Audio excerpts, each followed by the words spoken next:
à tous les païens, à tous ceux qui sont des traditionalistes, qui ne croyaient pas en l'existence de Dieu. Oh, l'Égypte existait avant. Oh, Jésus-Christ est un noir. Oh, machin. Il y a quelqu'un qui a dit dernièrement sur un de mes posts, j'ai pitié de vous, les religieux.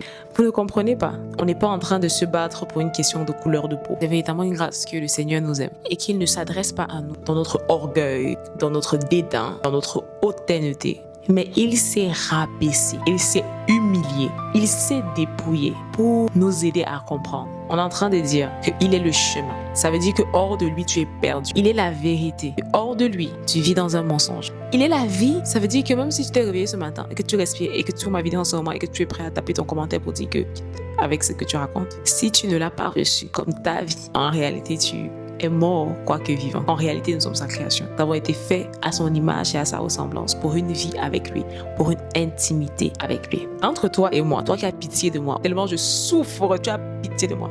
À la fin de la journée, si ce que je crois s'avère vrai, moi je ne perds rien. Je n'ai rien à regretter sur la terre. Vivre la vie de sanctification. Au contraire, ça m'évite d'avoir des maladies, d'avoir des relations sexuelles avec quelqu'un qui va dire après que ce n'est pas son enfant. La vie de Christ est une grâce pour moi. Qu'est-ce que je peux envier au monde? Qu'est-ce que je peux rester comme ça? Je me dis, oh mon Dieu, ils ont quelque chose que moi, le Seigneur ne peut pas me donner ou ne m'a pas déjà donné. La vie après la mort, la victoire sur le péché, la victoire sur les œuvres du diable. Qu'est-ce que j'aurais à envier à quelqu'un qui est dans le monde? Mais allons dans ton scénario à toi. Si ça s'avère que toi, tu as raison et que Dieu n'existe pas, ok.